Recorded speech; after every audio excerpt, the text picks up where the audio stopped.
Assalamualaikum, selamat pagi anak-anak. Hari ini kita belajar di tema 6, subtema 2, pembelajaran 2. Pada pagi hari ini kalian akan belajar tentang perpindahan panas secara konveksi dan juga pola lantai dalam seni tari. Pada pembelajaran sebelumnya, kamu telah mengetahui bahwa konveksi adalah perpindahan kalor atau panas yang disertai dengan perpindahan zat perantaranya. Konveksi biasanya terjadi pada benda cair ataupun benda gas. Pada perpindahan panas secara konveksi, zat yang menerima kalor akan memuai dan menjadi lebih ringan, sehingga akan bergerak ke atas.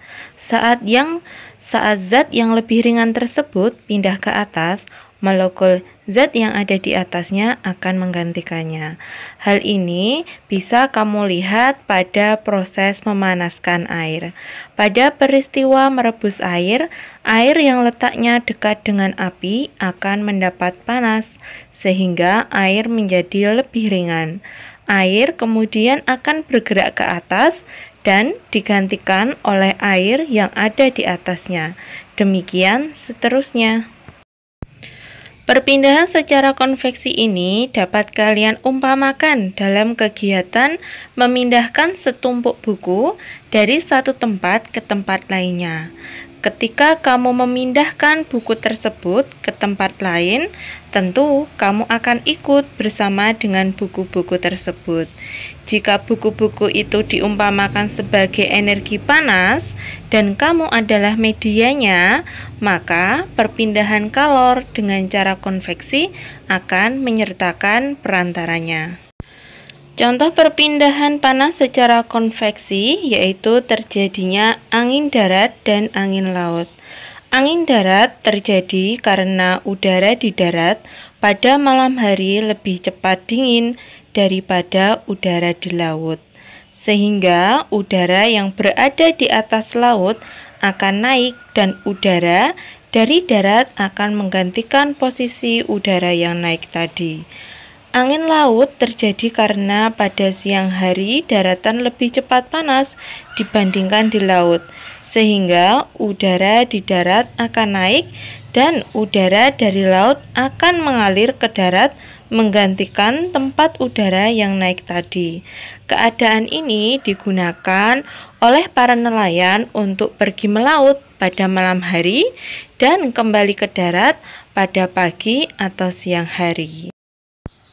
Contoh perpindahan panas secara konveksi lainnya yaitu adanya ventilasi pada rumah kalian, sehingga udara dapat berganti. Dan yang terakhir yaitu adanya cerobong asap pada pabrik, sehingga asap-asap dari sisa pengolahan barang di pabrik dapat dikeluarkan. Jika kalian mengamati kepulan asap yang keluar pada cerobong pabrik tersebut, maka gerakannya meliuk-meliuk. Hal itu seperti gerakan para penari. Nah, hari ini kita juga akan belajar tentang pola lantai dalam seni tari. Pernahkah kalian menyaksikan bagaimana bentuk formasi atau pola lantai yang biasanya digunakan oleh para penari saat pentas? Nah, ada berbagai macam pola lantai yang digunakan oleh para penari. Hal ini bertujuan untuk memperindah gerakan tarinya. Apa saja pola lantai itu?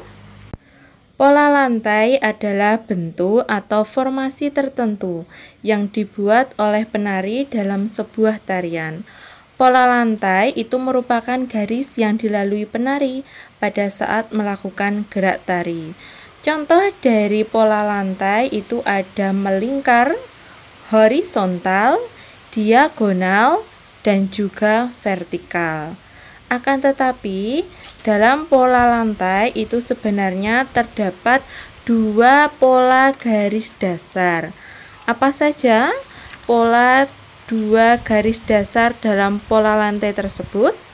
Pola lantai pada seni tari dibagi menjadi dua, yaitu pola lantai lurus dan pola lantai lengkung. pada pola lantai lurus ini dibagi menjadi 3, yaitu horizontal, vertikal, dan diagonal. Dari ketiga pola lantai lurus ini dapat dikembangkan kembali menjadi pola lantai zigzag, segitiga, segi 4, dan segi 5. Coba kalian perhatikan pada gambar huruf A.